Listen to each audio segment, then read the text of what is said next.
Dans cet exercice, on va dessiner des cercles et des arcs pour obtenir la figure suivante.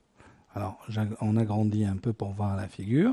Donc, il s'agit bien ici d'un cercle avec un rayon de 50 centré ici, avec de l'autre côté un cercle de rayon de 20 avec ce centre-là, et à l'extérieur, un cercle de rayon 100 et qui, a priori, je ne connais pas son centre, mais je sais qu'il est tangent à celui-là, qu'il est tangent à celui-là. Et j'ai un autre arc qui est là, qui est tangent à celui-là et tangent à celui-là. Bon, commençons à dessiner. Alors, je vais faire une ligne pour matérialiser mes extrémités. Ortho, je vais faire 100. Sur cette ligne-là, je vais démarrer un cercle centre rayon ici de rayon 50. De l'autre côté, je reprends mon cercle, il est de rayon 20. Voilà, jusque-là, j'obtiens cela. Je vais repartir dans mes cercles et je vais prendre cette fois-ci un cercle par deux points tangentes et un rayon. Nous voulons bien un cercle tangent à celui-là, tangent à celui-là.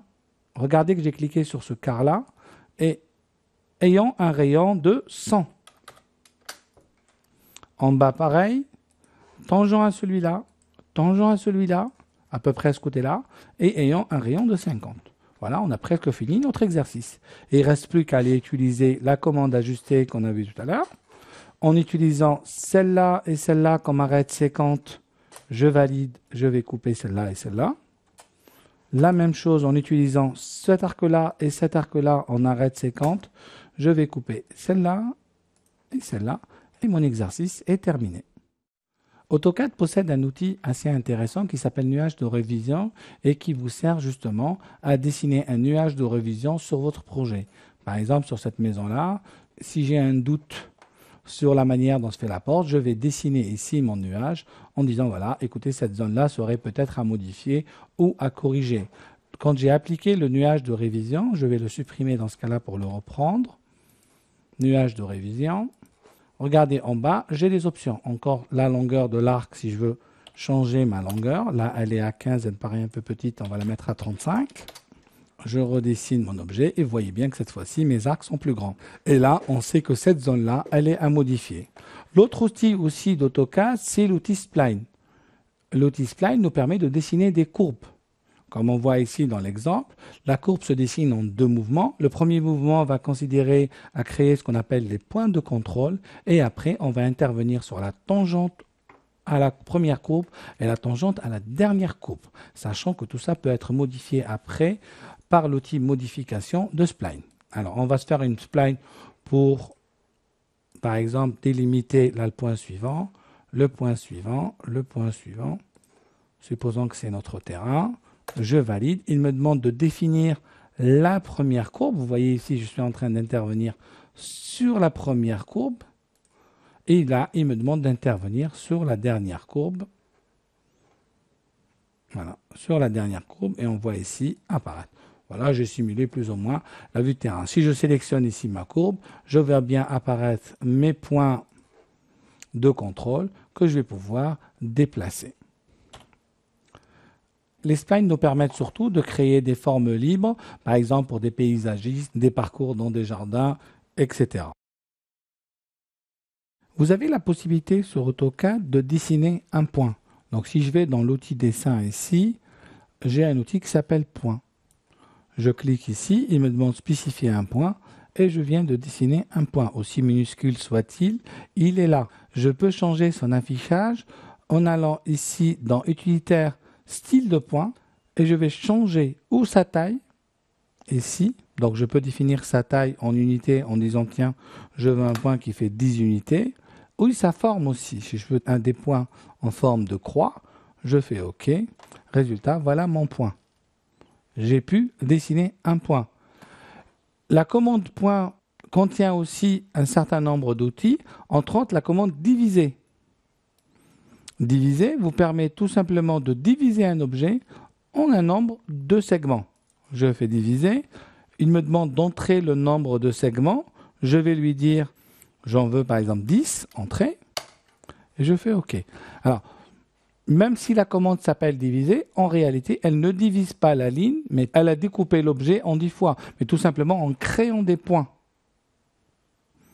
Vous avez aussi la possibilité de créer une répétition de l'objet, spécifier la longueur du segment, on va dire 12. Et voilà, je viens de créer un point sur un pas de 12 à chaque fois. Cette opération est aussi valable avec des blocs qui sont les éléments de bibliothèque qu'on traitera plus tôt. Si vous avez besoin de répartir par exemple une rangée d'arbres sur une ligne, on peut utiliser cette commande diviser avec le bloc. Vous pouvez utiliser la commande hachure pour remplir vos formes. La commande hachure se trouve ici dans dessin. On va pouvoir, dans un premier temps, type de motif, choisir le motif qui nous intéresse. Là, en cliquant sur les 3 points, vous pouvez choisir votre motif. L'échelle du motif étant tout simplement la taille de ce motif-là, l'angle de ce motif par rapport au 0,0. Et là, on va choisir l'objet ou le contour à remplir. On a 2 méthodes. La première, c'est de choisir un point, donc de cliquer à l'intérieur d'un motif, de faire entrer aperçu et on voit apparaître la hachure. Dans ce cas-là, c'est vite parce que ça doit être trop grand. Je vais faire 0,1 pour voir. Et je vois apparaître ici mon motif de hachure. La deuxième méthode de hachure va consister à sélectionner un objet et à le faire remplir. On peut éditer les hachures en passant par modification et on a ici modifier le motif de hachure. Sélectionner une hachure et là on va pouvoir modifier son échelle. Si je fais 0,5, vous voyez c'est trop grand. Si je relance ma commande motif, sélectionner une hachure,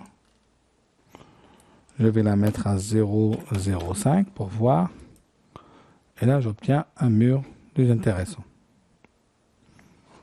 Je reprends mon outil hachure.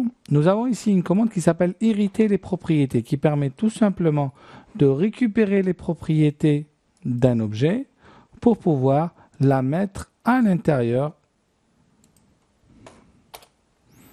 de notre objet. Aperçu. Et vous voyez, j'ai récupéré cette hachure-là pour la mettre sur cet objet-là. Je fais entrer, je valide. Si je double-clique sur une hachure, j'accède justement à la palette hachure. Et j'ai ici, si vous remarquez bien, par défaut, coché associatif.